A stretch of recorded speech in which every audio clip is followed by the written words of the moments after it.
how to play Spoons, instructions, rules, and more. Spoons is a classic card game that combines the simple fun of a matching game with the frantic thrill of musical chairs. Although it might seem confusing and complicated at first, it's incredibly easy to learn and an absolute blast to play. You can also increase the excitement and chaos of the game with a few variations, so keep scrolling to learn how to play this popular card game. Step 1. Arrange the spoons in a small circle in the middle of the table. Count your players, then place however many spoons is one less than the number of players.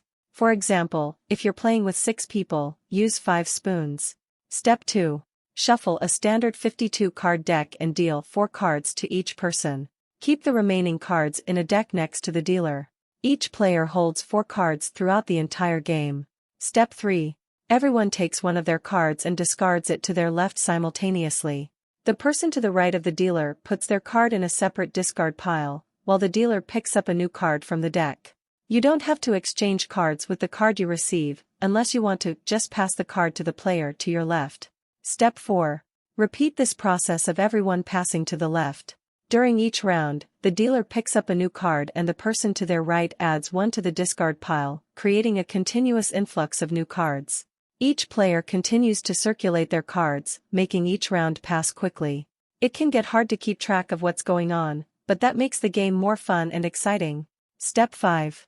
The first person with 4 of a kind, e.g. all 4 aces or all 4 nines, picks up a spoon.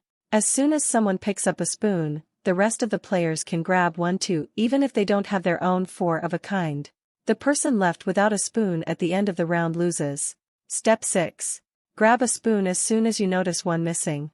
Although you can get caught up trying to get your own 4 of a kind, pay attention to other people's movements and check the number of spoons on the table throughout the game. Step 7. Remove a spoon every time you remove a player from the game. For example, if the first round has 6 players and 5 spoons, the second round has 5 players and 4 spoons. Continue playing until you're left with a single person, who is the winner. Adding variations to spoons. Step 1. Use the spelling method to score points. Similar to the basketball game horse, give the loser of each round a single letter from the word spoon, e.g. they get the letter S, and then P. The first player to receive all the letters to spell out the word loses. With this variation, the rules stay the same but the game takes a little longer. Step 2. Play the extreme version of the game. Instead of arranging the spoons in the middle of the table, place them in random locations in the room you're playing in. For example, you can position them along the wall or underneath furniture to make the game even more action-packed and exciting. Step 3. Use jokers as wild cards. If you're looking to make the game a little easier, include the 2 jokers in your deck so you can reach your 4 of a kind faster. Since the joker is a wild card, you can use it with any combination of cards. Thanks for watching my videos. Please subscribe, like, and share.